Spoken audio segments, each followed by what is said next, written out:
Journée de rencontre de la communication publique avec comme thème revalorisation de l'image du service public. Alors comme orateur, il y aura le ministre Jean-Marc Nollet en charge de la fonction publique. On a également un professeur d'université qui sera notre expert académique, François Lobotte. On a Gwen Lanquet qui lui est patron d'une agence qui est Minal Design Strategy, qui va nous parler de sa vision en tant qu'agence pour recommander des structures publiques. Et nous terminerons par Frédéric Delcor, qui est le secrétaire général de la Fédération Wallonie-Bruxelles. De l'audace et du professionnalisme, voilà donc les piliers sur lesquels je nous invite à fonder une stratégie de communication publique pour les prochaines années. Comptez sur cette nouvelle génération politique en Wallonie comme à Bruxelles pour œuvrer avec détermination autour de cette perspective et vous donner les outils de travail nécessaires pour parvenir ensemble aux résultats escomptés. Il est difficile aujourd'hui seul de changer une réputation. On a parlé des petits gestes quotidiens, je pense que ça commence par là. C'est savoir aujourd'hui pourquoi on a un bon contact avec une administration et que dans une autre on a un mauvais contact.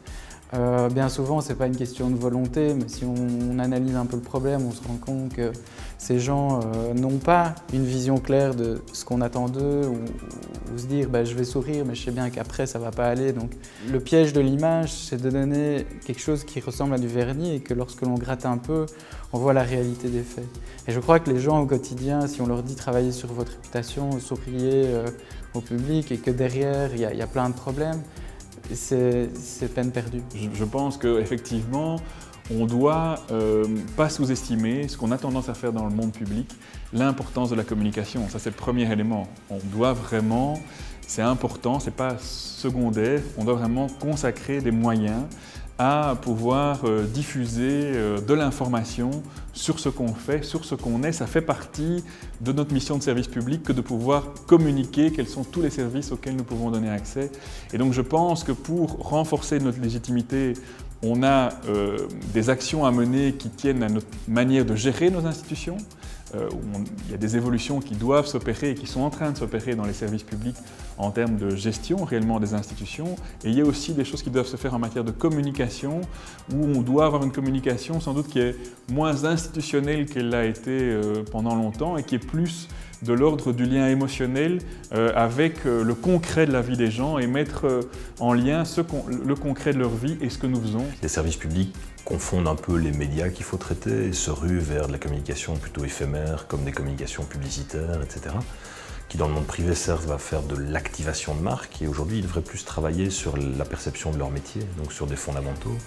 Et je pense qu'avant de traiter effectivement ces médias éphémères, je le conseillerais de consolider des médias permanents qui font leur image en général et construire ces médias permanents sur une vraie réflexion stratégique de positionnement et donc identitaire. Et ça, ils n'ont peut-être pas cette habitude, ils n'ont pas la connaissance de ce métier-là. C'est-à-dire, c'est pas recourir à des grandes boîtes de consulting comme McKinsey et autres, c'est vraiment des agences de design qui sont spécialisées dans cette fonction stratégique. Une fois qu'ils vont intégrer cette réflexion stratégique, beaucoup plus naturellement, l'image se créera et découlera et communiquera et rayonnera vers l'extérieur. On a beaucoup travaillé sur l'idée que les services publics, au fond, peuvent développer une identité et une marque. Et aujourd'hui, tant les témoignages académiques que de professionnels des marques que de responsables d'institutions ont convergé vers cette idée qu'au fond, on ne doit pas seulement travailler l'image pour revaloriser le service public, mais on doit travailler sur l'adéquation entre l'image, la culture vécue par les agents qui sont des ambassadeurs de cette image et la vision de l'organisation, la vision de l'autorité.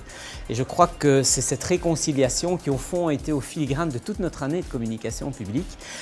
Comme quoi la communication et l'image doivent être articulées à la stratégie de l'organisation, à la stratégie du service public. Comme le Cercle de Wallonie n'a pas d'autre ambition que d'être un facilitateur d'échanges, on est en plein dans la philosophie du Cercle, en aidant les rencontres de la communication à exister, en les accueillant au Cercle, avec la complicité de nos partenaires.